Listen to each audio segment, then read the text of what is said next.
Hello, I am Alberto Petronio and I am the art director of the project you're going to see in this video. And my name is Lucas Knepper, and I did the technical side of things. Yeah, and we're going to show you around. So when you open the file, the first thing you'll see is there's a tab on the highest level of detail, and that's the first thing we're going to change. It's going to make your life much easier and much faster if you don't have a powerful GPU. You change it by 4 levels, from 0 to 3. The 3 is the most complete one, with procedural pipes going around the shape of the generated ship. It will present scaffolding, connecting parts that are not connected naturally and that spawn outside of the main hull. The level number 2 is a positive boolean of all the components, and it presents the scaffolding. Well, level 1 is the one that you will use most of the time. It will allow you to scroll between seeds and experiment basically with the main shapes you're going to face. And to add to this one, there is an extra level, level 0, that will just show the central parts that form the hull. Exactly. So if you want to fine-tune the look of your hull a little more, instead of just rolling a random spaceship, you can go to level of detail 0 and start playing with the options under our first panel called hull specs. You can see we have 2 separate seeds for the parts spawning in the symmetry axis and those being symmetrized by a mirror. You can also work on the variation of the parts in all 3 axes. Once decided what's the shape of the hull you like the most, you can go back to level 1 and actually start playing with details, for example wings, thrusters and the position of the cockpit. With just the seed of the wings, you basically decide which kind of wings spawn over your hull. They will generally be longer towards the edges of the spaceship and shorter towards the upper part or the bottom part. You can change how many wings you will actually have spawning on the main hull. You can go from a ridiculous amount to 0 if you wish to not have any wings. And of course you can change the size.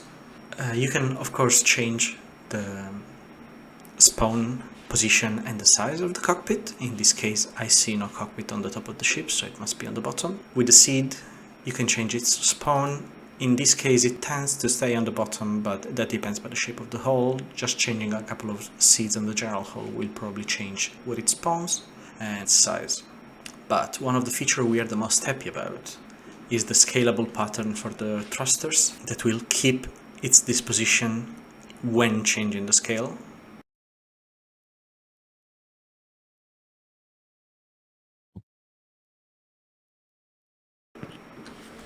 So proceeding with the greeble, you can change very different type of details. There are fuel tanks that create these little bumps around.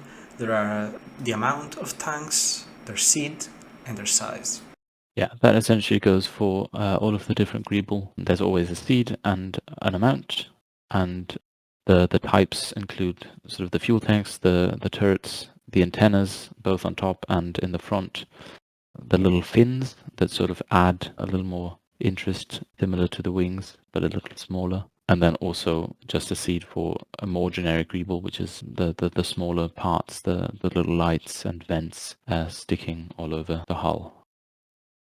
We also created a system of 20 materials that can be randomly spawned and have been designed to match good color palettes, and will apply procedurally on the spaceship, whatever shapes is the one you go for. And as you can see, it'll be re-rolled when you change the general seed. But if you found a spaceship you're happy with but want a different material, you can still cycle through all 20 of them by just turning up the cycle material value under the material tab.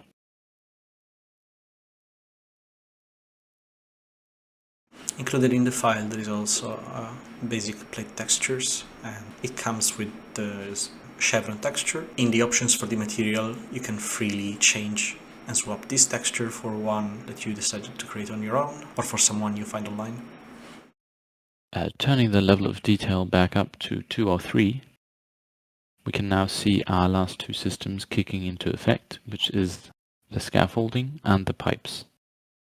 The scaffolding doesn't always appear, but whenever you have parts of your ship, like here, that are slightly disconnected or completely floating away from the hull, the scaffolding will connect them again with some scaffolding, obviously. But if you don't like the look, you can turn it off under scaffolding and pipes. Here there's also a few options. One to scaffolding and then 2 more for the pipes, which you can also see now. I will advise that these options might not be as reliable and as intricate as you may want them, because these systems are a little more experimental and also way slower than all the others in the ship, which means that it's a little more of a luck game, but I think the results are definitely worth it, and it's at least technically the systems that I'm most proud of.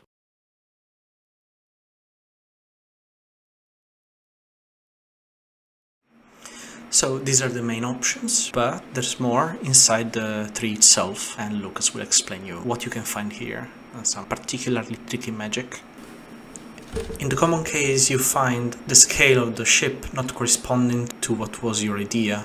We created also the detail scale factor. It basically takes all the details of the ship except from the hull shapes and the wings, and we scale it down or up.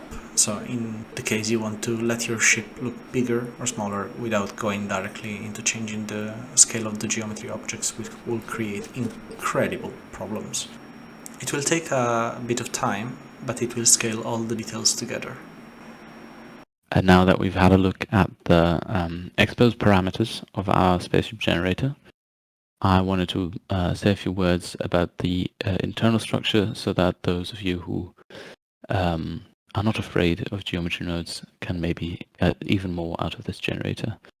So just because my PC isn't quite as powerful, I'm going to go down to detail level 1 and also just look at the material preview, but it's all we're going to need for this, because we're going down into the bowels of this thing. I tried to keep it as organized as possible. It's essentially organized in 5 different frames or sections, which are each labeled for the systems they contain. There's essentially the 3 special sections: pipes, scaffolds, and thrusters, which kind of do their own thing, which you've seen them in action now.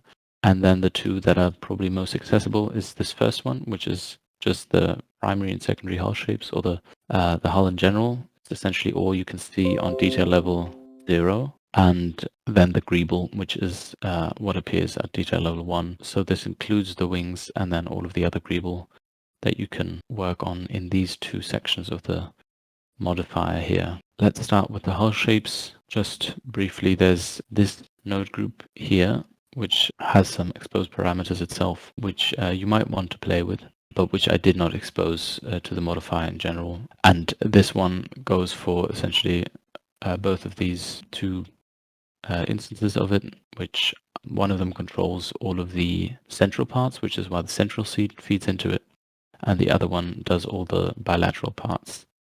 And here you can also change stuff like the amount of stuff spawning. In this case, yeah, here we can see it going up. And this is just a min and a max. And then you can limit how many of the... I think I'm doing this too detailed. I think I'm going to calm down on that a little. This here, the primary and secondary shapes, has this node group in it, which is called bounding box scatter, which just scatters the essentially the spaceship parts in a bounding box, and it has all kinds of exposed parameters. For example, one that might be interesting is the instance scale, so you could turn that up to like double that, and then your in this case central shapes would be like twice as big as the ones that you can find over here, which are the bilateral ones. You can also control the amount, for example, by turning up that max and that min, however you want. And then there's also a surface scatter node group, which you won't only find in this hull section of the node tree, but also all over this greeble scatter. It's essentially what's underneath all of the greeble in this procedural generator. And I'm just going to isolate one here to show you kind of what it does. It takes obviously the surface it's spawning stuff on, and then also the parts it's supposed to scatter. And here as well, you can see there's like the amount, the scale.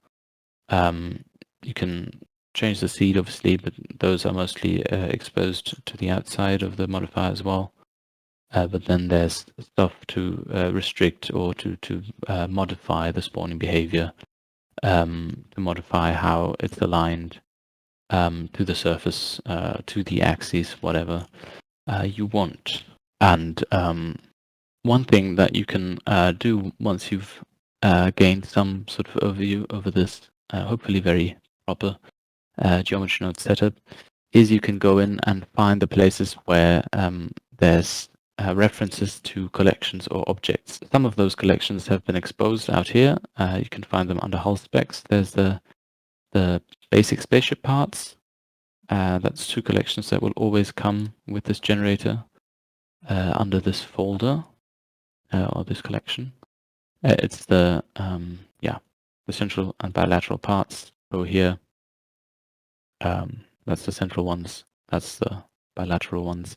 But others are not exposed. For example, a lot of the greebles cannot be exchanged in the modifiers, but can be exchanged if you go into this here greeble scatter frame and then look for the subframe essentially, which contains the greebles you want to switch. So if you want to switch out, say, the turrets, the way the turrets look, in this case it's a collection containing, I think, 2 different types of turrets.